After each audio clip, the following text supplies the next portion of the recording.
Digital primates, unless you already work at digital primates. All right. So, yeah. Thanks, Joe, for your ever-present intro.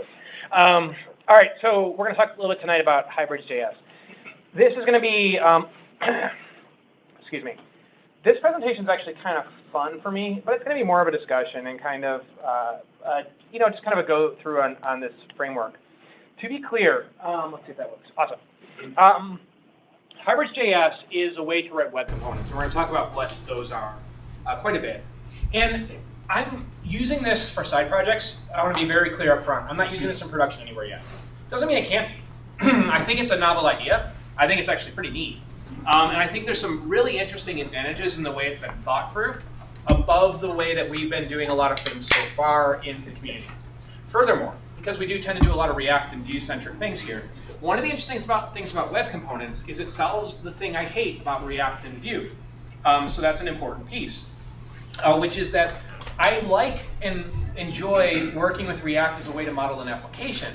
But one of the things I find very frustrating about both of those is that when you get down to the component level, you're building something which is really hard to share in a reasonable way without bringing the universe along with you. Especially since they introduce things which are very powerful, like context and other things. React components tend to, when I see things that people write now, they tend to be coupled to the whole universe, right? They are coupled to React, they're coupled to the DOM, they're coupled to context, they're coupled to all these sorts of things that have to come in and go through. And that's tricky. In a perfect world, we kind of have React, which models a page or something we see, and then we bottom out with the text input, right? And that's kind of nice, because that's something that the DOM knows how to, or the browser knows how to render. So web components are the promise that you could build your own. They're the promise that instead of just being a text input that exists, that you could certainly model one up that looks and behaves the same as something that was shipped by Chrome or Safari or anyone else, ideally without some of the bugs. So, but that's the promise. So these things are totally usable with any other framework, meaning that if you model these up this way, you can write a React Vue that renders one of these. You can write something in Vue that renders one of these, or Svelte, or anything else. Now, that said, as I kind of pointed out, I'm not using this in production yet. I think it's a neat idea. I am using it in some side projects for fun, and it's worked relatively well. But, your mileage may vary. It's just kind of an interesting idea. To be honest, this is kind of something I've been wanting to talk about because I think it's fun. So, go from there. I think also taking a step back, I don't know if he still is, but at one point in time, Joe was actually even a fan of web components and talked about them. And I like them, but there's a lot of things that happened in the terms and times of web components. There was this, I think the technical term is pissing match between Google and Apple that screwed things up for years. And kind of literally there's a point in time where web components were chugging along, and then there's a commit where Safari took out most of it on one commit in response to finding out that Google was working on Blink as a rendering engine for their front end. And so we went back a couple years because they couldn't just measure.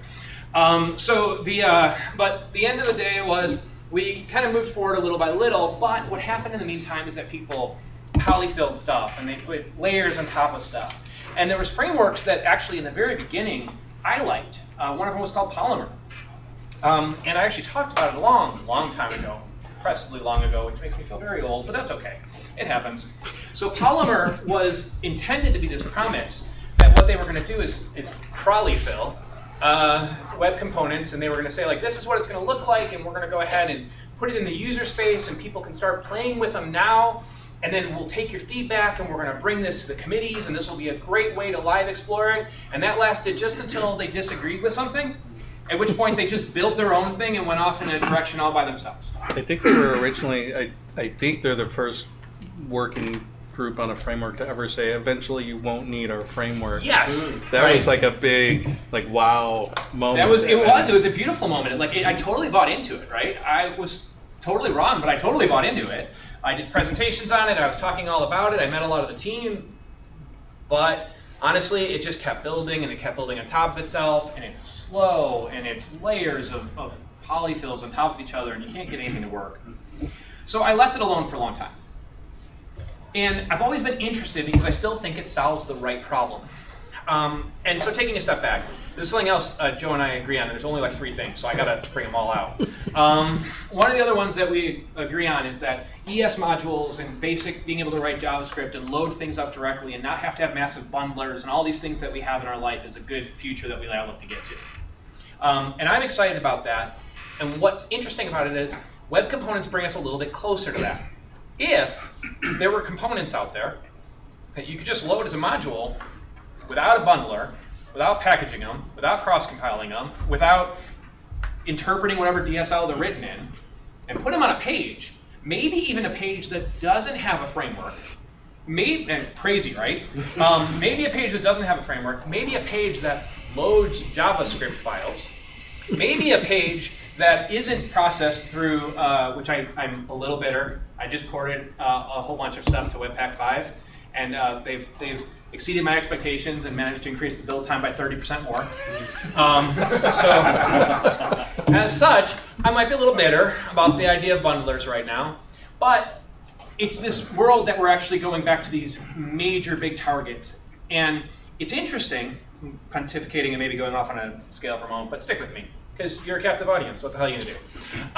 So there was a point in time when we wanted to load individual files, and everyone said that's a dumb idea, because all these individual requests over HTTP is going to be terrible. And that was in the HTTP 1 days.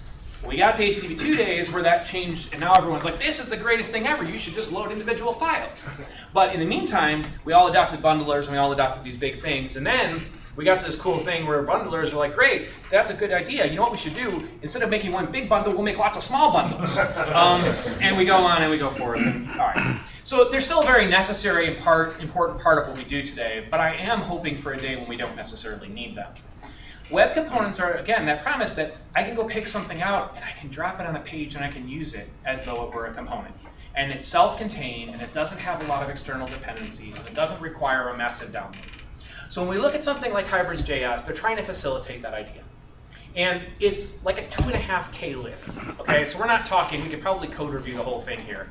We're not going to. Thank you. Probably code review the whole thing.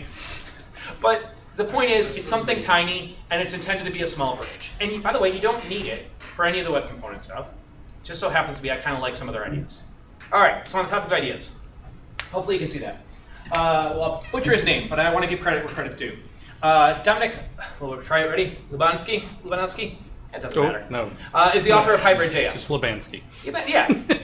Lebowski. I think it's Lebowski. You're adding a lot of extra stuff. Is it the whole Lebowski? Yes, absolutely. The entire one. So some of the examples are taken from his work, but he was the original whole author of this thing. And the community's grown quite a bit. In fact, actually, this project was voted one of the better open source, one of the most innovative open source projects of late 2019. Yeah.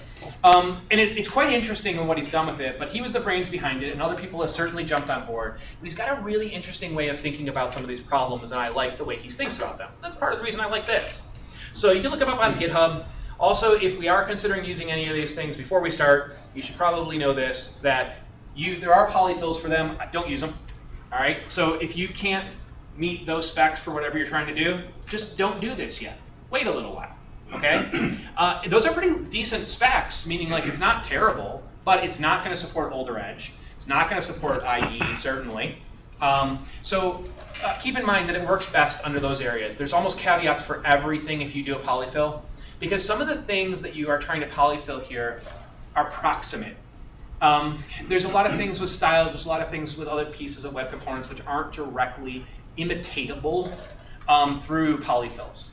So again, keep that in mind. If it's not where you're at, don't do it. Sir? So I see iPhone there, and Yep. obviously all the browsers in iPhone are using the same Yep. rendering stuff, but I don't see Android, and I'm just curious, like Android, Samsung, are those off limits, or is Chrome kind of covering that for Android? Chrome is covering it for modern Android. So Modern anything Android. that's up to date, Chrome version will be compatible across them. Okay. All right? Okay, so good question. So anyway, those are your specs. Use them. Now, here's another cool thing, and I'm going to try to bounce out of this for a second just to show you this, which I think is kind of neat. There was also this great little benchmark, this web benchmark, web components benchmark out here. And they sort of benchmarked all of these different components. And even though it's one of the considered the fastest ones in our world right now, Svelte is the bottom of their benchmark list compared to how quickly some of these other ones work. Hybrids is number 3 in it, and this doesn't mean, because obviously sometimes speed is not necessarily what you're after, and speed can mean, especially if you're paying for dev time, that it's not a good idea at all. But it is interesting to know that if you're trying to write something lightweight, it's a pretty lightweight lib, and it does a pretty good job of being quick at building out and doing some of these things. So it's pretty interesting. I think it's got legs. We'll see where it goes. All right, so that's my spiel. Don't use it in production unless you, don't care. In which case, do whatever you want to do. All right. Okay, let's bounce back here for a second. I'm going to talk through this anyway, so if you can't see it well, so be it. Might rescale my screen a little bit, so some of the things look a little differently than I was expecting, but we'll deal. All right, in its simplest form, a web component in most cases is nothing but an object that has some properties on it that interact, okay? And you effectively have to register it with a browser, okay? What hybrids.js is trying to do is they're trying to simplify and reduce the boilerplate that you need in order to build a web component and, Joe, cover your ears, make it functional in the way that you approach it. So the gist of this is that this is one of their simple examples, but I like it because I think it actually shows the basics of what they're trying to do. It is basically an ES module, okay? And so you can load it as such. It's importing 2 things from hybrids, which I usually load from unpackaged, so I really do just grab it from there. For me, or for in this particular case, we have an object. That object is registered, and we have to give it a name. Per the web component specification, all custom elements need to be created with dashes between them and lowercase as part of the specification. So simple dash component is, simple dash counter rather, is this case, therefore somebody can't make text input and try to override text input or any variation thereof. Decision that was made.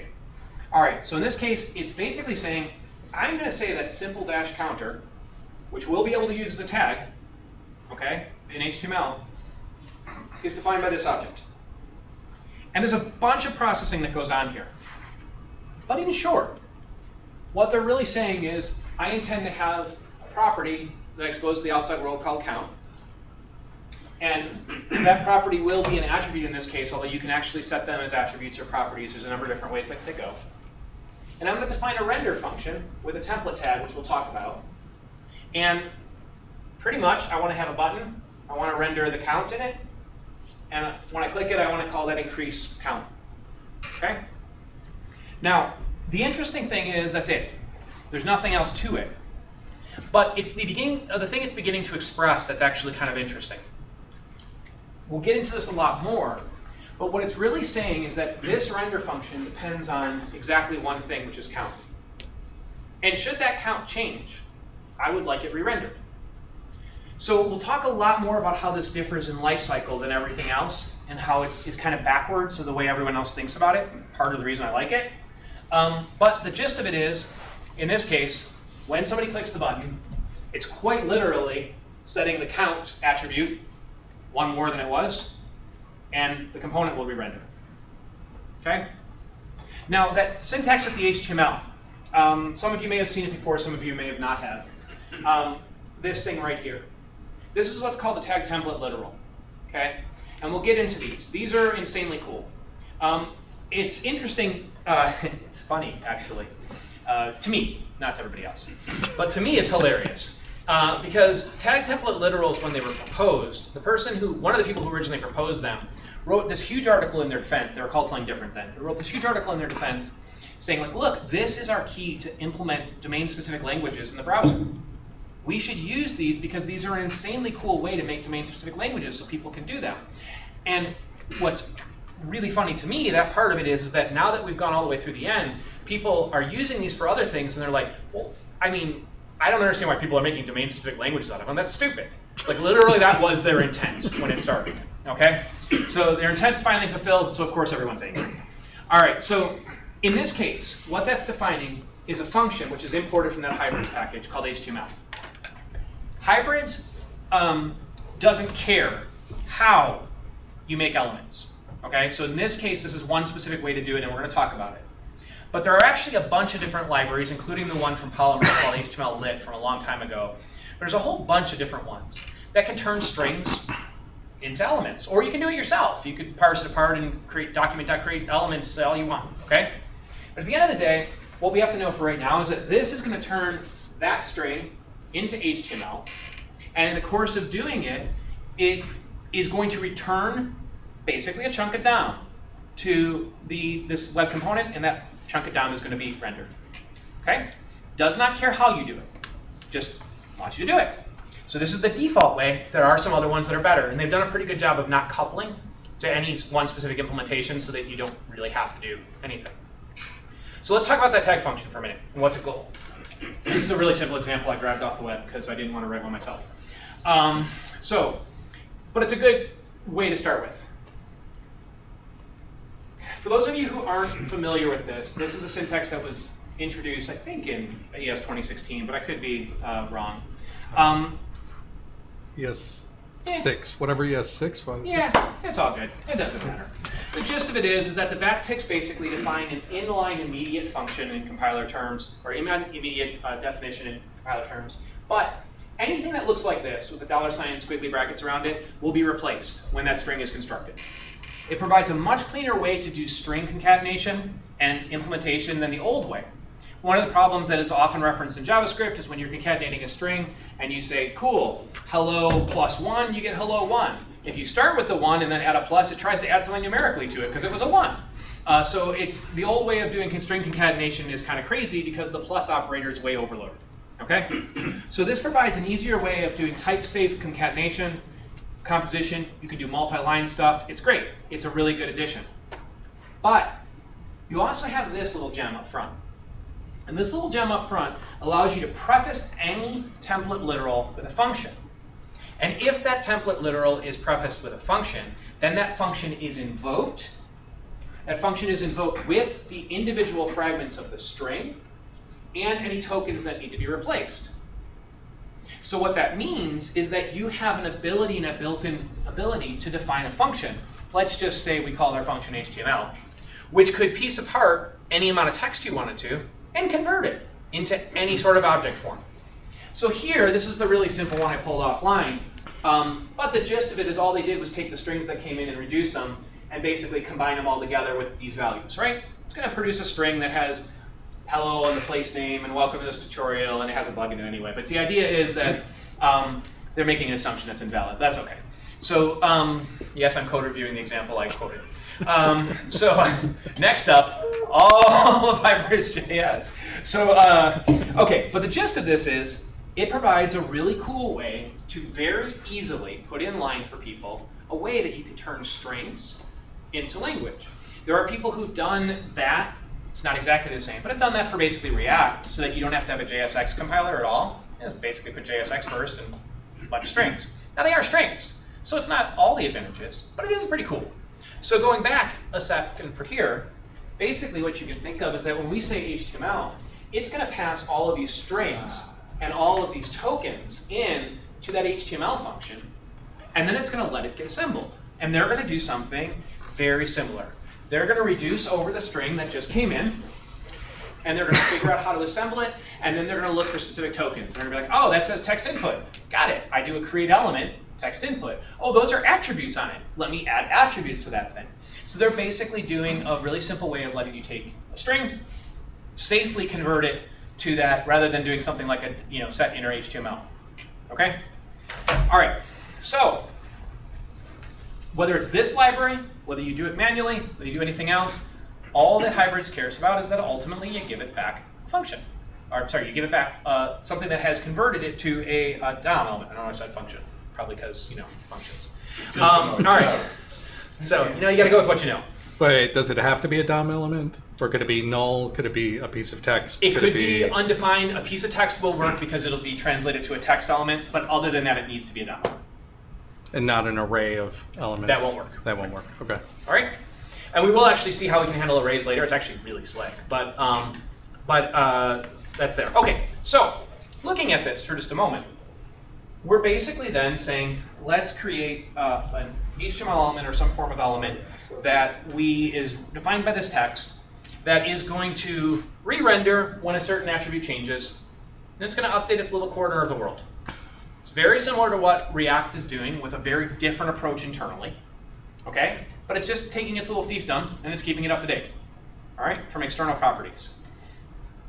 They define all of these properties, which I think is a valid thing, as side effects, meaning this is something that comes from the outside world. And side effects is an important term here. To this library and to many others, a side effect is anything that happens outside that somehow, whether you do it or whether it comes in, whatever that happens, there's some sort of thing that happened. We don't control the reason it happened. We don't control anything else. It happened. We're responsible for reacting to it. That's what their philosophy is. We react to things that happened. We render something new on the screen. Okay? Now, it also builds on a concept called shadow DOM. And this was actually part of the sort of that whole dispute.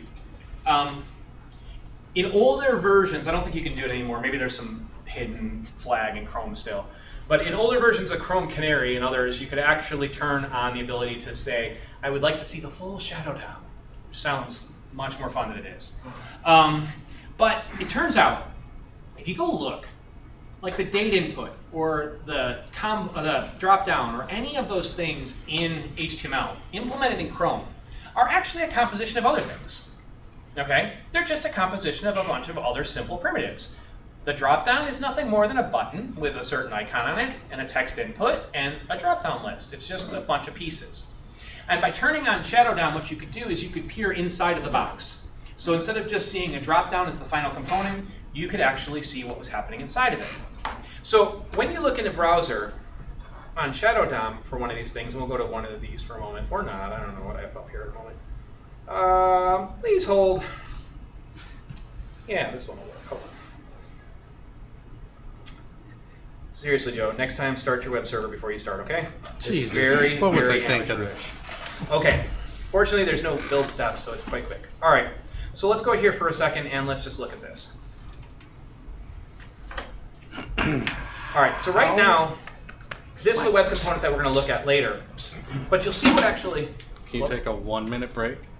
Yes, what did you do? This battery's going to die. I just need to swap it out. Dance break. Well, okay, I'll keep recording more. Just go ahead. No, we'll just... This break brought to you by Joe's battery. Thank you. You're good for 100 minutes. But I doubt it. 'Cause That's the last one not said enough. the last one seemed to say quite a bit, and then I just looked and it's like 7. He could talk for another 100 minutes. And will. Are you going to continue to challenge me, sir? Is he on again? Yeah, I think it's... Sorry. I'm good? Pretty sure I forgot. It doesn't matter. I don't know, it's Nobody really flashing. cares anyway. Does that mean panic, panic, I'm going to die, or I'm working? It says it's hold on. All right, we believe Yeah, it. it's counting, so it's Okay. recording. So this is a component we're going to build, but I wanted to jump ahead just to show you a little bit about this in the browser for real. So as you can see, this is a thing we're calling search element that we're going to build. But you'll see that it looks like just a regular element, right? It says search element. But the cool thing about the shadow DOM, which we were talking about, is that it lets you peer behind the curtain. And I want to talk about what this is. But inside of here, we can see this is made up of an input and a data list, all right? Now, what a shadow root is it's kind of this root that exists behind the other elements. This is an approximate definition, but you'll work with it. So you can think about it as being a type of DOM that renders, but it's not a first-class citizen up front. It's kind of a composition. But the interesting part is that CSS rules apply differently in this shadow realm, which is that... realm? I wanted to make it sound much more interesting. So in the shadow realm, the CSS rules apply differently. Do we have shadow hunters in the shadow room? You can't be sure unless you inspect it with Chrome. So the idea behind it is that when you're writing components, you may not want. Take a step back. A component being composed of a bunch of other things. I use the example of dropdown. Dropdown is a button and a text input. You'd probably be pretty upset if you went and added a style for button on your application and the button in the combo box suddenly changed. So although it is a button, you want it to follow different rules when it's part of this composition than you do when it's just a button on a page. And in here, shadow DOM, in this case, there's other things, but it's being used for this purpose to be able to provide some separation between what is actually broadly on the DOM itself, it's a first-class citizen, applicable to all these CSS rules, and what kind of lives in the secondary space, okay? That will allow us later, as you'll see, to individually control both the aspects of CSS as they pertain to this, but to potentially provide CSS information to this component that we can selectively apply internally, so we can decide what that means. Okay, so that said, I wanted to go with the more live preview instead of just the screenshot of it, but the idea behind it is that the shadow DOM itself is responsible for just basically allowing us to have a way or a portion of an element on a screen that is a little step back, it's a little behind everything else, okay? And that allows us more control. It also means that we can prevent people from diving in. So there's no jQuery-ish, let me go get the search element and find its inner child and set it. Those sorts of things aren't intended to work here, okay? Joe, you look sad. You can't query from the DOM. You won't see that element. But I mean, oh, no, of course, but you could query your element. Yes, you can and query its your properties. element, Yes, but okay. you won't be able to, if you did a selector for inputs inside of search element. Same thing with like querying for a range input. There's certain things you're not going to have access to, but Right. you have access to the information and attributes that you need. Yep, but you're Okay. basically supposed to treat it like a black box. Yes. Right? Okay, cool. So let's talk about the cycle of this whole thing. This cycle is got one big glaring difference between everything else in the world that is not, I suppose, everything. I haven't actually checked all the things. However, most of the things that I've come across. Side effects, as I mentioned, happen on the outside world, okay? And connection basically is the part by which we register ourselves with the browser and we become on the screen. Conversely, by the way, disconnect is when we're there. Okay, but connection is being rendered on the screen, we're there. Side effects happen, usually through attribute or property changes, okay? When those happen, we render. As a result of rendering, we might have to figure out our state, which then is out here. Now this is, I think, at least orthogonal to the idea of what React does, which is React's idea is you calculate state. If the state changes, we render, okay? And there's a big difference here, and it's a really important one, and it comes from this whole weird functional concept of memoization. But the idea behind it is that perhaps the act of rendering is what causes us to calculate state, not the act of calculating state which causes us to render. And the difference in there makes a big mental change in how we go about it, and I think provides some really elegant things. So let's look at some old school React version of this, because it makes it more clear. Because most people don't understand, like even though we've been using hooks for a while and people can use them successfully, man, hooks are a different thing if you don't really get them, and they do some different things than you might imagine. So let's look at this old school one for a moment. Are those missing the unsafe underscore? So I told you it was old school. All right, so it's all the way back to last year. So you remember in React Loop, who was it that got on stage and was like, I know hooks are all old, like completely old, and everyone knows about them. It's like, for the rest of the world, that's just not how this works. But cool, you do you. All right, so in this case, we'll see that what do we have? Well, when the component mounted, we went and did some form of fetch. Okay, so we did a fetch to get some data, and then we set the state for the data, which we know is going to cause us to render.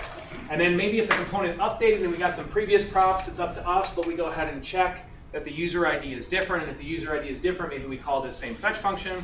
So we're responsible for maybe calling the fetch function at a couple different times. We're responsible for figuring out what it was that changed and the conditions under which we want to call something. But again, it's all about the fact that the state changed in some way, and we need to react to it, okay? And that was the goal. Now, taking a step back, let's look at kind of what a more complicated example of what they're trying to do here. Here, we have a slightly more complicated version of a component that does something similar. We have a user ID, which is 1, and we have a function. Now, I'm going to start off by saying that this is something that I both like and dislike about all this. So stick with me, okay? The like part is that it's really, really powerful because it does a ton of stuff for you. The dislike part is that it does a ton of stuff for you, which is magic. And the bad part about that is for all of you who are magicians, magic works really well until it doesn't. And then when it doesn't, debugging it is a right pain in the ass. Okay, so let's keep that up to date as well. So there's magic that happens here. Like that user ID property gets decorated, lots of things happen. In fact, truthfully, what's happening on every one of these properties in this object is that they're becoming getters and setters, okay? It's turning them into getters and setters so it can observe what they're doing, okay? This is not actually all that old. Tom, I know you have plenty of experience in the idea of how like Flex transform things in the data binding. It's the same concept. You take a property, you change it into a getter and a setter. If you change it into a getter and a setter, you can observe reads and writes to it. If you can observe reads and writes to it, and unlike other observation mechanisms, getters and setters are a very fast way to observe reads and writes to something, then you can react to it. That's what it's doing behind the scenes. So what are we saying here? We're saying we have a property that we're going to expose to the outside world called user ID. Again, it looks like a property. It's a getter and a setter. When user ID changes, well, user ID is a requirement to this function. So if user ID changes, well, we need to go get some more data. Well, what's the result of that? Well, it's likely, not 100%, but the data will change. Well, data is a requirement of the render function. If data changes, we render. So as opposed to manually stating and reaching into the box of whirling gears and poking and prodding and imperatively telling it what to do, we just kind of declaratively indicate that in this case, the idea of getting user is dependent upon a user ID, and the idea of rendering is dependent upon the data, and therefore we have set up the scenarios under which something should render itself, or should be rendered, right? But again, it's a little different than that. It's reverse. When it goes to render the screen, it's not, remember that last slide, right? We're not saying that we compute state first. We're saying that we render first. So what actually happens in this case is this thing gets mounted and it attempts to render. When it attempts to render, it says, I need data to render. And in order to get data, it says, well, I need a user ID in order to get data.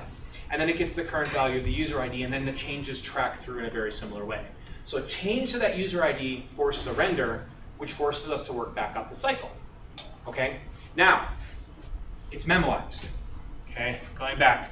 Memoized, cache, there's slight differences, but let's just talk about them in that way. Pure functions. Okay? In the functional concept of referential integrity. Let's take that for a minute. All right, referential integrity. Couple of it. We'll abandon the formal definitions and stick with this for a moment. Look, if we have a function and it's a pure function, doesn't take any input from the outside world, then every time I call it with a given value, it should return the same thing. All right? Otherwise, it's not a pure function. But if it is a pure function, if I call it with a 1, it better give me back the same value this time as next time I call it with a 1. Which means that over time, for something that may be computationally intensive, if I give it a 1 and it does a bunch of work and it caches it, next time I invoke the function, I can't actually know from the outside world whether it just did that work or whether it returned me a cache result. And it shouldn't matter if I do it right. So these are excessively, and not excessively, they're appropriately memoized, but they're memoized to the point where if it turns out that it's time to render and the data hasn't changed, it's fine, it just renders it. If it goes to get the data and the user ID hasn't changed, no problem, last result's cool, and so on and so forth. That's part of what makes it so fast, is because it can statically know the dependency tree of the things it needs at the time when this component is mounted. It can effectively be very, very smart about the conditions under which it needs to do work and those in which it does not. Sir. My stupid question. Yes? If it gets the value it already knows about, does it re-render or not? It does not. If it's already the same value, we're cool. Okay, so it's not shifting the burden onto the browser of doing the work. Nope. Okay. Has nothing to do if it knows that it's all the same. Basically, data hasn't changed. Right. And like in this example. Well, So and you can think therefore about render it doesn't need in to this run way it. that everything is memoized, including the render function. Yeah. So if it didn't change, the render function's last value is also still viable. So it seems like if the state changes, it renders, and after the render, the state changes. That seems like an infinite loop of pain. If you does were it to cut out? somehow be able to change your inputs from your output, yes, right? But I've tried that once, and I ended up in the hospital. So you don't want to change your inputs from your output, or yes, we would have a problem. Right. However, that's not what this is doing, right? This is saying, put these new things in the shadow now, based on these things that came in. And so it's unidirectional, right? It's one flow. Okay. All right? Sir. Is this similar to like Vue's notion of computed properties? Or? Yes, Okay. it very much so, but it still changes the But it's direction. still backwards? Right, it's still backwards. Because the idea is everything's effectively a computed property, okay? But computed only when needed. So that means that if you had 300 other things in here and it turns out you never referenced them anywhere from the render function, they would never ever be invoked. You would never manage or create any state that only had a side effect and did not actually contribute to the rendering at all. And in fact, since it works a way backward, they will not get called until such time that the render happens, and then only in the order they're needed in order to resolve something. So it is still backwards of it, but they're actually very similar. I personally see a lot of similarities between some of what Vue does and this, and I think there's similarities there, but it is a shift. Because if Yeah. I may have it wrong, but Yeah. I think Vue is basically builds a bunch of observers, Right. and then you're effectively subscribing to them. And Correct. it wires it all up as to knowing what's dependent on what. Right. Is that all? Whereas this is effectively going the other direction, which is saying, let me get this, let me get this, let me get this, and is it memoized, is it memoized, is it memoized? So it's a chain of getters to derive state as opposed of watching state in order to derive what needs to be rendered. Okay? So is the downside of that then it's memoized everything? Does that mean intense memory management? Pummel him. I mean, it depends. If you decide, for instance, to store the Library of Congress in data, yes, you'll have 2 copies of the Library of Congress, the last one and the next one. However, I would actually argue that any of the frameworks suffer that exact same thing because in order to be fast enough, they all memoize in different ways. And that's the biggest thing here. It's just the order of operations that I'm trying to point out is a little different. Right. They do very similar things. And I like this because I like some of what the thinking that goes into it is, right? But at least to my understanding, it's still opposite of even what we're doing with observables inside of and observations inside of Vue. That it does allow Vue to be very reactive and truly much more reactive than React is in many ways to think about it. But this is more about let me find the state that I need to render, not let me have state that I need to observe in order to render. Joe? So I'm kind of thrown off. In your previous example, it was a simple counter. You had the attribute count, and then you had the property count right there on the root of the object. And that's like really been irking me. Because what I'm considering is something like building a date widget or something like that, where I am not necessarily going to have everything I need in just data and render and attributes. And it looks like, and maybe I'm wrong, everything you're putting on this, on the root that isn't data or render, and maybe some others that we haven't seen yet, is directly plugged into an attribute that the user can change. And so with most things, including web components, I mean, you have, I don't even know what they call it now, like observable attributes and an attribute change, and then you need to figure out which attribute changed and whether or not you want to respond to that. But if all of your attributes tie to these like if they're not the special keyword of data or render or whatever else they're going to show us, I mean, where do I put a custom function? Like a function that's going to be used in the rendering of it and deal with click events and things of that nature. Sure, so to be clear, just to go back, it's still got a public-private sort of scope idea where the only thing that's actually exposed are what is on this object. But that function's not exposed anywhere, right? Like that function's entirely private to this, effectively, yes, module. So So in that case, that handler happens to be inside of this particular component, right? And it's doing some additional work. And this is a trivial example compared to what you're asking, but I wanted to point out that it's not as though everything in this file is somehow exposed to the outside world. You're defining right here what you want exposed to the outside world, and there's lots of other things that we can do beyond what's here. Also, by the way, since these are, not that we are going to get into this right now, but since these are just getters and setters, if you want to do something really trick, the cool part is you can actually write your own getters and setters. You don't have to use theirs. Theirs are just like the basics. So you can actually do a lot of slick stuff, but the net result of this is the same, which is that when we define a property here, we are saying, hey, this is viable to be exposed, and it's actually two ways. Just like if you take an HTML element and you were to look at it, it has a lot of methods and properties on it that are not necessarily things that you would expose via attributes. But they're there, right? Same thing here. You can generally address these sorts of things as properties. You can address them as attributes, and if they're simple, if they're primitives, things of that nature. But you can also define properties just like you can with any other HTML element, and they will appear in the same way. Yep. So in your example that you have right here, you have the on-click increase count, and then you're increasing the the event that, or the host that comes into this, the whatever.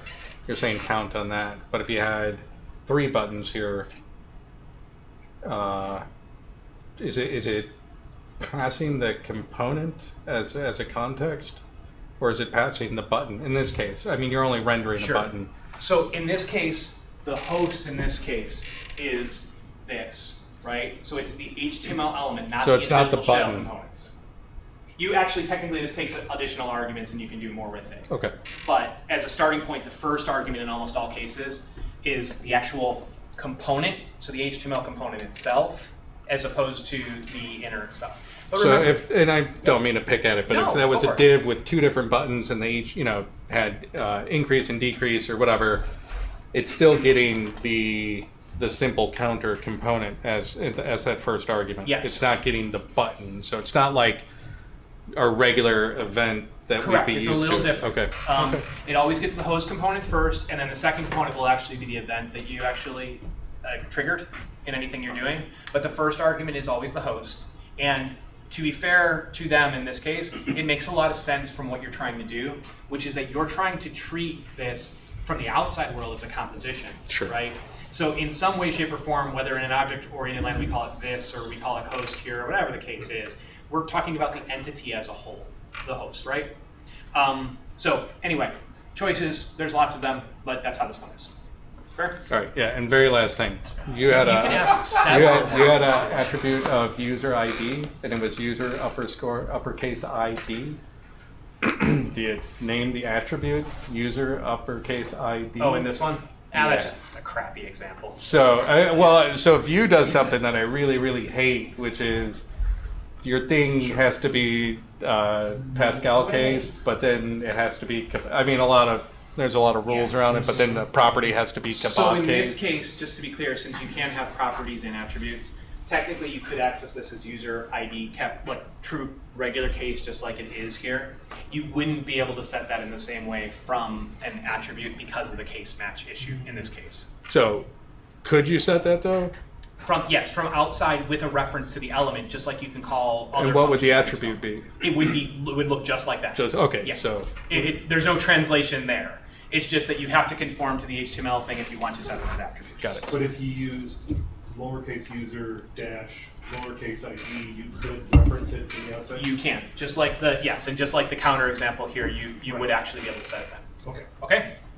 And to be fair, that's part of the trick, and that actually would, to be completely honest, one of the more confusing parts. But it is actually with HTML elements as well, in general. There is a crap ton, I think it's a crap ton, of metric. Crap Metric. Ton, sorry. Kind of remote. Down European. Yeah. A metric crap ton of things on an HTML element that you can never touch from the HTML side, but they're all over the HTML element. So you have to kind of recognize that HTML is a language that is backed by a very complex object, which has a lot of functionality, only a fraction of which you can actually access easily from the HTML side. Okay, so take that for what it's worth. I'll give you some numbers you can call. We need to go home. Thank you. When would you like me to finish? Today. That's a We dare. have several more hours. We aren't going to go that much more deeply. It'll be fine. All right. So, so again, in looking at this, and before we get into playing with one ourselves, again, just remember, we start with the idea that we need to render something, and we work our way backwards, right? Which also means that, to other points and stuff, we do have to think about what happens if we don't have data, we haven't been given something, acceptable defaults, there's a lot of things, okay? But it is pretty slick in the way that we can use something that I quite like, which is basically something that's very destructuring to basically say this is the thing we care about, and it's able to figure out quite a bit from that by itself. What's the thing that's destructuring? What was that? What is the thing that is actually destructuring? Oh, it is actually the host component itself, which is Oh. what's defined by this, which is part of the reason that the host component is the first argument, because it's the first argument to everything. Everything else. So in this case, it's always basically saying, It's this. yeah, Right, yeah, yeah. it's the fake this, right? It is it's the functional this in this point. That's it, okay? So could implement counter be a property on this object then? Does it have to be like a separate function in your previous example? You could definitely have it be a function on this if you were trying to. Now, the question would be, if you were to do that, then you'd have to actually be getting to the point of like, how do I manage the side effects? Because now that the side effects can't be observed because they're a function call rather than a property change, there'd just be things that you'd have to go along with it. Totally doable. But it's the same idea that just like if you trigger a function or a change, or you add elements dynamically to an HTML element, there's a lot of processing that goes on to update things. All right, let's look at an example. Don't mind me. I'm not minding you. I haven't started yet. Why would I begin now? Huh? We all minded you. All right, so here's the cool thing. We're just going to look at some basic things, and I just threw together a collection of honestly junk that we can look at here just as a starting point, okay? So this is the cool part.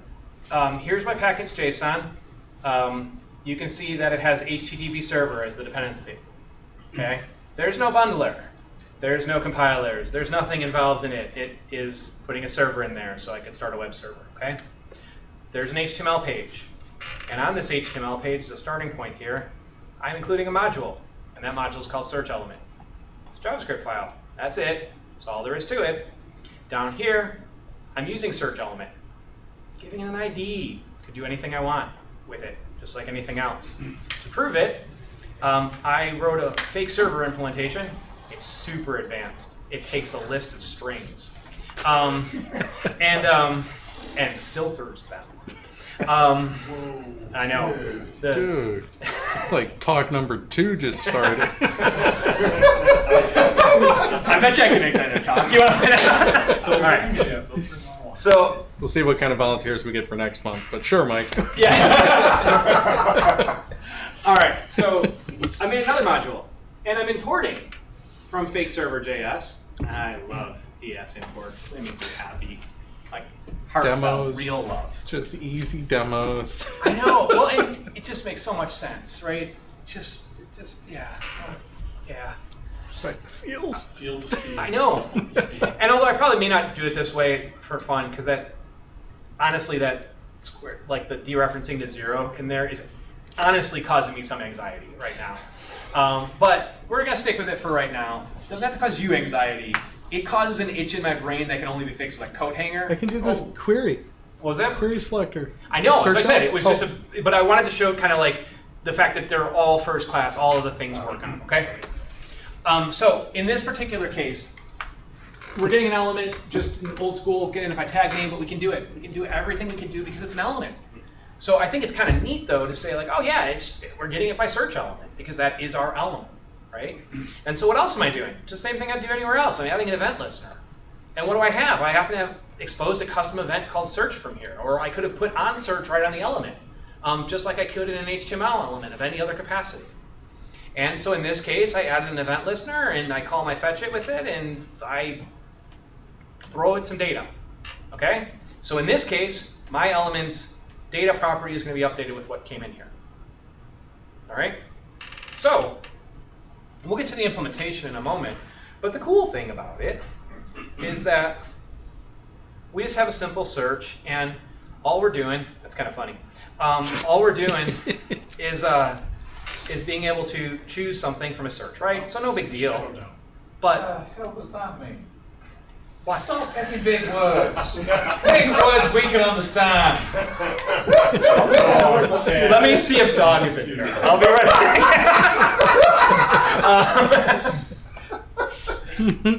Let me see if I can find dumb it. All right, Do you know so what decalcification is? Yeah, that is not Less what I read. calcified. all right, so It's when stuff's out of order. by the way, the reason that those words come is I went to the site called JSON random words, and then I downloaded them because it was great demo data. I use it all the time. Okay, because it gives you a JSON representation of random words. All right, cool. So the fake server implementation is straight up genius. It has these words, and then it basically says, well, for right now, I've decided if there's less than 2 characters, I'm not going to search. Other than that, I'm going to filter those words for anything that includes the detail that I passed along, and I'm just going to sort them. Okay? And I do a promise.resolve. The point is, I didn't want to spend time on that, but I wanted to show the idea, which is that in this case, anything that resolves to a promise is a first-class citizen that's taken in for data that can be used for these. Okay? So in that case where you saw, which we'll see again, we have a function that was going to go off and call something. Well, an asynchronous promise is a completely valid way to fulfill that function and to fulfill that dependency. And in fact, that is the case with everything that you saw in those property chains. All of them can return a promise, which means anything asynchronous can happen in there, and it's still managed. Quite slick, right? You don't have to don't have to code the component differently or Nope, no coding differently, no paying attention to that, because really, that's kind of an implementation detail. So it takes care of it. Kind of slick. So to that end, in this case, what are we doing? We're fetching some data, we're giving it to the component, right? No big deal, kind of neat though. Let's look at this guy real quick. It's pretty simple. Let's come here. All right, so by default, this is my search element. It's very fancy. Okay. I love that you keep using data list, Jim. I know. People just don't ever use it. It's the long lost, like, you have to feel empathy towards that component because nobody even knows it exists. I know. Every time I show it to somebody, they're like, what? I'm like, Yeah. dude, come on. All right, so let's look at this for a moment. We define a search element. It's defined by search element, okay? By default, there's a criterion, which is an empty string. There's a placeholder text that I can define from the outside world. And there's some data, which starts off as an empty array. Criterion, placeholder, and data are required for the render. I render a list, some words in it. I put the placeholder in here. I put the current value, which is the criterion. And on an input of the input change, I call it update criterion, which we'll get there in a moment. All right? Here, in words, this is actually pretty slick.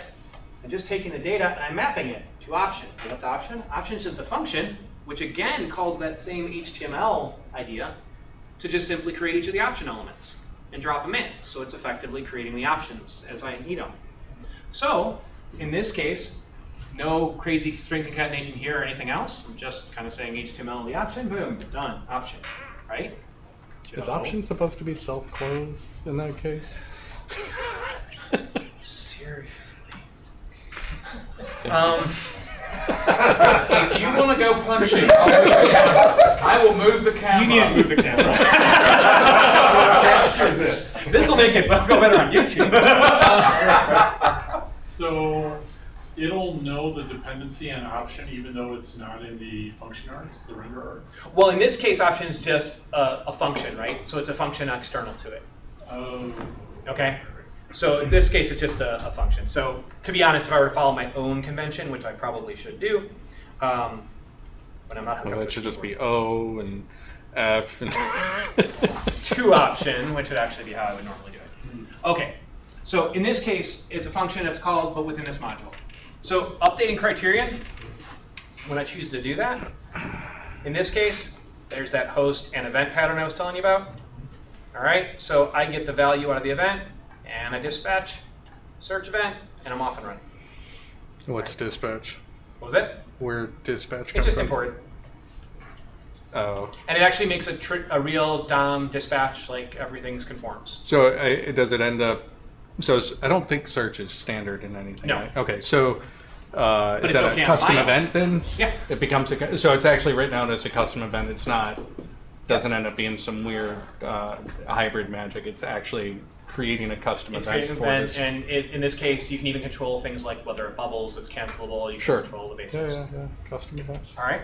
So in this case, we do that. Now there are other things you can do, which I left here and commented out, but you have the ability to do imperative things. So I could have updated the criterion if I wanted to make sure that if I re-render something or whatever the case is, I can change things. The point is, I left a comment out because it's not needed in this case, but it's something interesting to understand that you have the ability to manipulate and do side effects on yourself as well in terms of what happens here. Okay? So it's pretty straightforward and simple little example, but it's kind of fun to see that very quickly you could wire up something like an autocomplete, which could actually be a reusable component that could actually not have a million dependencies and could be just dropped on a page. Now, the other thing that we noted here is that we have some letters, and that's cool. Letters are good. Let's go ahead here and let's start this other input. And we'll comment that out. And so our other input, there we go, has this beautiful color. Is that Okay. pea green? Yeah. Pew green? That is green yellow. One on this, you fucking do that. Never mind. Yeah. Actually, it is a lot more yellow up there than it is on mine. All right, point is, if you'll notice, the input accepted that color, this one didn't.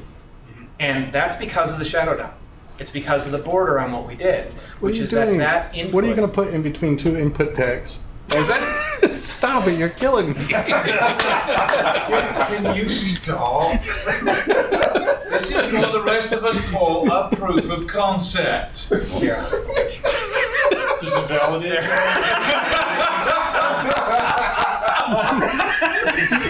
That's not what I meant. You have an open input and close input tag. Right, Really? right there. Not a thing On you're line saying? You 17. don't like that? Really? That's not a thing. Look, are you feeling better now? I feel better now, thank you. All right. To be fair, I give you more shit, but the number of things like that I have is kind of unreasonable, so I can give you yours. Yes, I've never great. seen my nails. You know how much? Just on a side note, if you've ever really want to have fun, if you and there's a whole algorithm to this that's pretty intense inside of Chrome, but you can go up and you can leave or take off or forget to close a div, and a good percentage of the time it'll figure it out. Because it really does do a whole scouring and lexing of that thing to be like, oh crap, that's what they meant, and tries to take some pretty good guesses. It's actually very impressive. My understanding is that, this is back from the IE days, Yeah. but 80% of the code was there to resolve, in that case, bad HTML It or still improper is, right? HTML. Like sometimes even people presenting, they just write crap HTML. I know. We're just getting started, but we'll get a filter on this thing. Perfectly legitimate HTML. That's not legitimate HTML. It was technically legitimate XHTML. Yes. I don't want to talk about HTML. Put that transitional tag on. Yeah, exactly. I just need to get up top and fix that. All I right. did want to say that one thing that this made me think about is, because it's been a long time since I've looked at them, but I do remember going through the exercise of writing my own document type definition just because it's neat. And when XHTML was around, you had to learn all about them anyways, and you could do all sorts of interesting things. And I wonder if there's a shortcut there to say, oh, you want to use this library of web components, just set this DTD, That's actually and kind of all cool of it idea. exists. I know. I was thinking about what can you actually do with a DTD, and could you implement a bunch of web components right there, and then just change your doc type.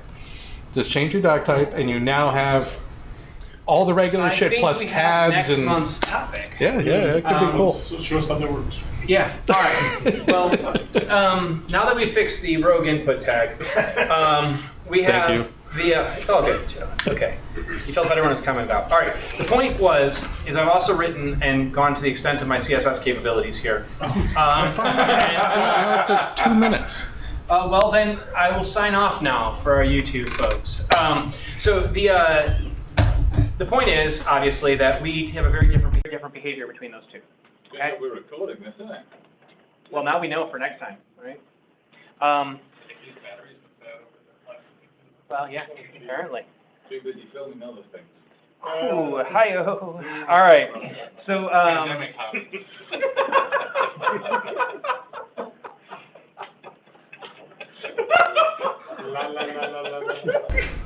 Fixing input tags. And we're back.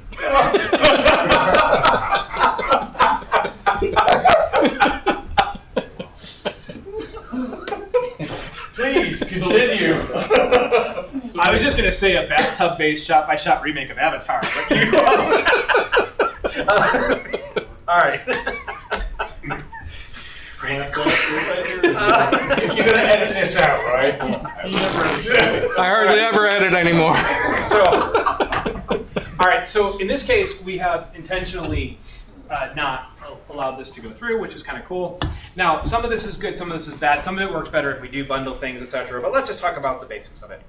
We have the ability inside of our own tag to create inline styles and apply them as well.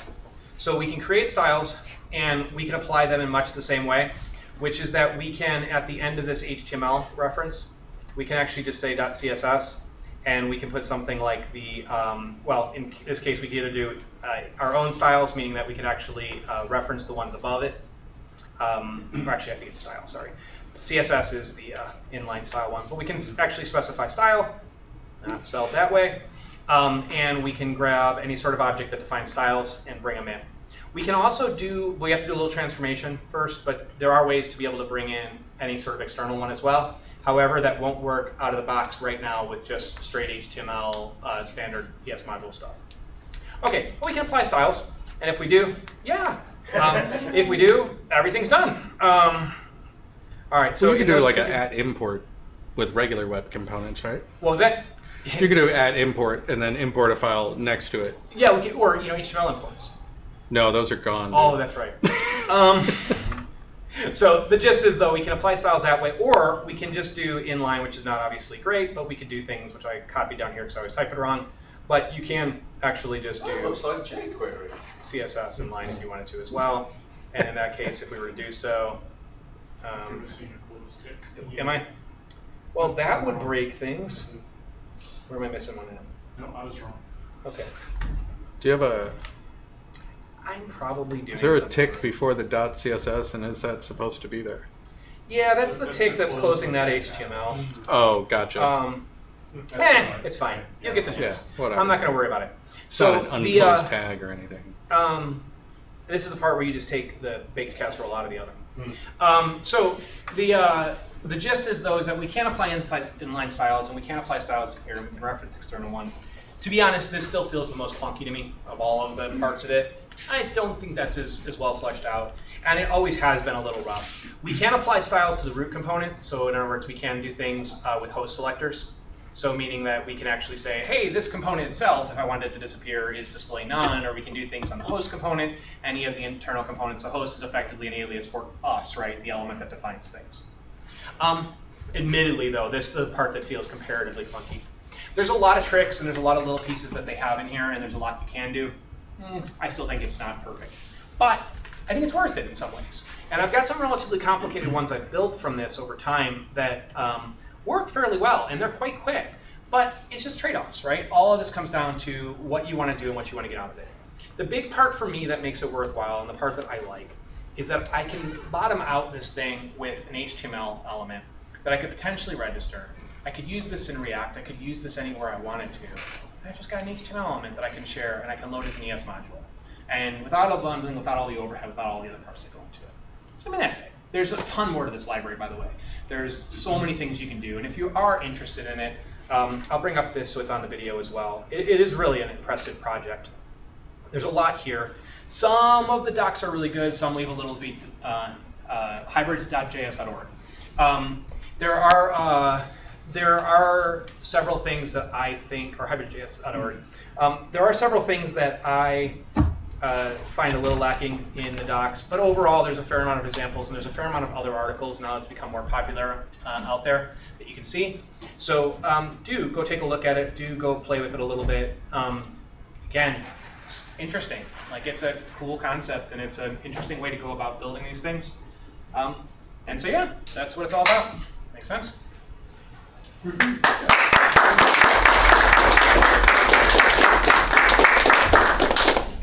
right, I will leave it at that. So, or go ahead. You were I going to have a ask question first. on I noticed on your search widget down Yeah. there, your search component, it looked like when you, actually in the presentation, when you scrolled up your browser, you zoomed up your browser, Yeah. the data list didn't. Yeah, that was totally unexpected. And I'm wondering, is that a shadow DOM side effect, or? I don't know. It was, I was not expecting. Nor was I. But to be fair, when I was trying this out, I wasn't actually zooming my browser in a lot. So, but yeah, no, I don't actually know if it's a side effect of that. It's kind of neat. I did think it was interesting though, because just debugging in real time. What the hell did I break here? Debugging in real time. Need to zoom back down so I can actually see some of the windows. Oh, what did I do? Just look behind you. It looks great. Well, you What's that? type. Yeah, fine. You All don't- right. You don't need to figure it out. I just No, was I was wondering just if there kind was of. a known- Oh, that's what's wrong. Okay, that CSS thing I was doing was fine. I have an errantly copied piece of code below there. Okay, so but I did think it was kind of interesting as well to see that. I wanted to do something here, which I thought would be kind of. I wanted to see if it changed at all or did something different if I was there. But if you look, technically, that input is also in the shadow DOM. So I'm guessing it's because of the fact that the other thing isn't open at the time when the zooming is happening. But I also was just trying the keyboard shortcut, and I And it can't closed make it it. zoom when it's open. So that's interesting.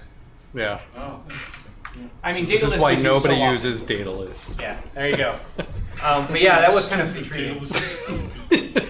Stupid data list. So you were saying, so a lot of this looks really cool, and what I'm curious about is the project has some liftoff going on. It seems to be gaining some traction. Without having dug deeply into it, have they maintained this focus on we're here to build web components, or are there like, are you building entire applications in this thing now? So it's a great question, to be honest. They are still focused on web components, but there are a couple things that I think are a little off, in the sense that they do have some ability to do state management, and then they've started like, well, what happens if we want to share a state? And they're doing other things, which I don't think are useful, but fortunately, they're opt-in. So you don't necessarily have to import those things, and you're not paying a penalty if you don't. So there's still, at this point, that's okay. But yes, like all the projects in the universe, somebody has a good idea. And once the good idea fairy arrives, it all goes to hell from there. So many good ideas. But yeah, in fact, there's a demo up there like, oh, how do you integrate it with Redux? And I was like, no. How do I just shit all over this project? I'm like, no, stop! But yeah, any case, I would say that there are other pieces to it, but fortunately they've kept the core pretty clean, where you're not having to use all those things or feeling like you're being penalized for any sorts of things that are happening. Fortunately, at this point, it's still a relatively small portion of it. Hopefully it stays that way. And then, so I feel like I check out the current web component spec every, twice a year, give or take. And it's been pretty either solid or stagnant, depending on how you look at it.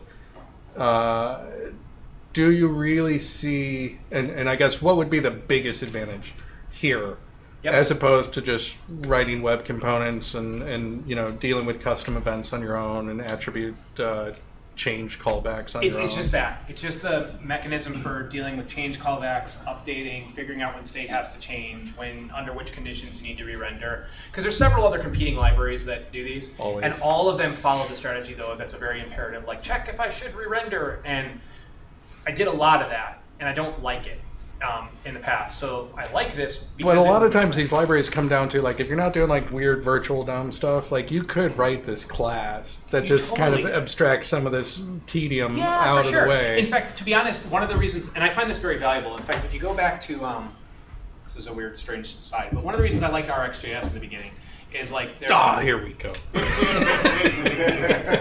there was a lot of like, hey, how to spin your own, or like even Andre, not really Andre Staltz, would be, wrote his like own, how do you make your own cycle sort of thing. I think those are really useful. And to hear, one of the things I like about him is that he actually goes through the steps of like, hey, what would this look like if you just wrote this yourself?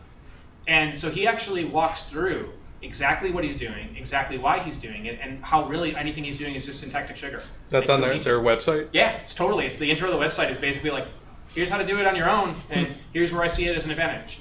Did you add So- a link to that? I mean, it's right there. Oh, okay. Sorry. Mike can add a link to the meetup Here. comments about it, but I think it might be in the description. If it's not in the, it'll be on the There meetup you go. site. Nothing for else sure. is right there. All right. So yeah, the gist is though is that I think I like the fact that they go through it. I like the fact that he's very clear this is syntactic sugar and you don't have to do this and you can do it. So if anything, and as I said, if you remember in the beginning, I said like I like the way he thinks about it. And so whether or not you ever wanted to use the code, I like the way he thinks about it. I like the way he's approaching the problem. And how he's approaching it isn't so hard that you couldn't write it yourself. You couldn't fork it and just take the parts you wanted, because it's an MIT license, so it's a weak copyleft, so you can do anything you want to with it. But at the end of the day, it's actually pretty simple. It's pretty much like, hey, I inspect some properties in an object, I write some decorators. The decorators basically are a way of doing, not formal decorators, but decorate them. I get some getters and setters, I make these assumptions, here's how I do it, that's it. So it's straightforward, it's clean from that regard, and yes, you can completely write it by yourself. Now, to go back to where I thought you were going, and if I'm wrong, that's cool too, but I'll use it. But I'll go back to the beginning.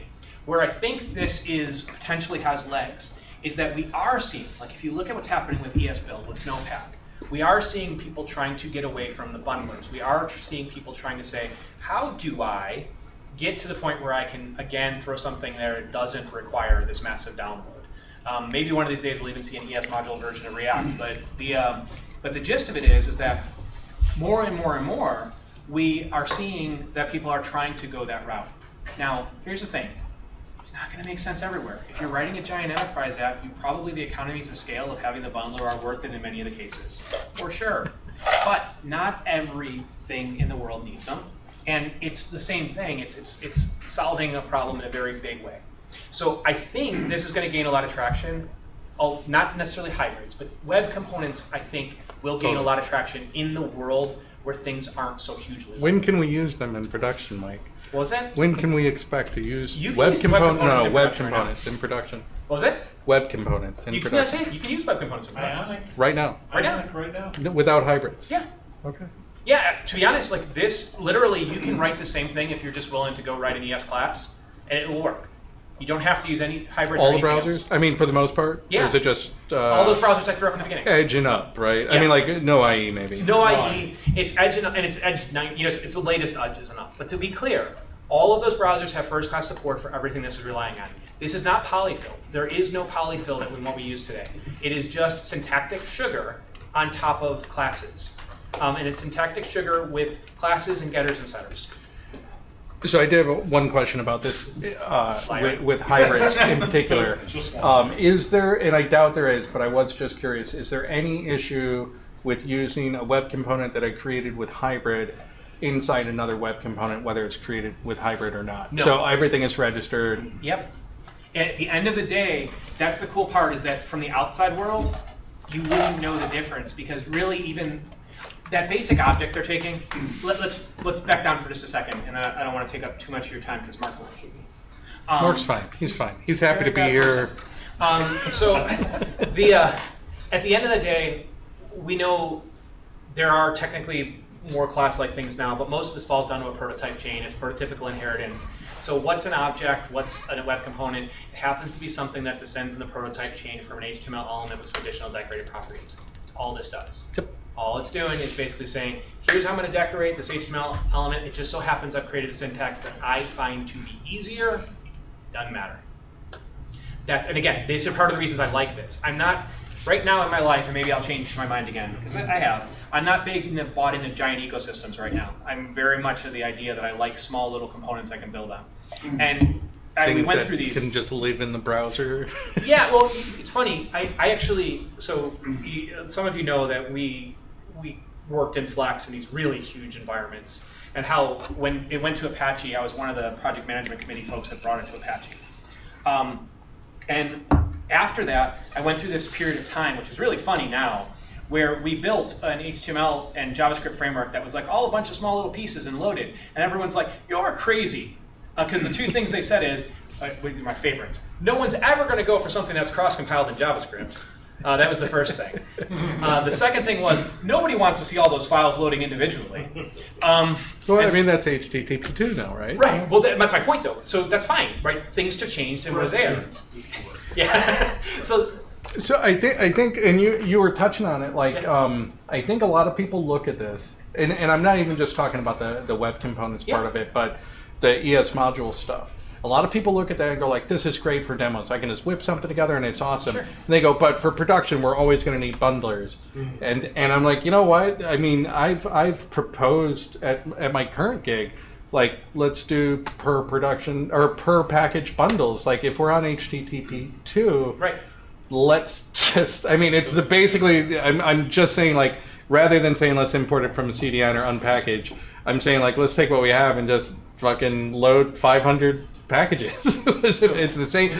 I guess what I mean is, like, the whole idea of bundling is going to die, and it's going to die in a real way. Like, we are going to eventually let go of the whole reason we do it is fading away very quickly. I'm not saying there won't be no bundling. The big thing that they still have to solve with all these multiple modules is how and if we handle things like tree shaking. There's other things that we have to get to, but let's leave those aside for a moment because I think they're legitimate.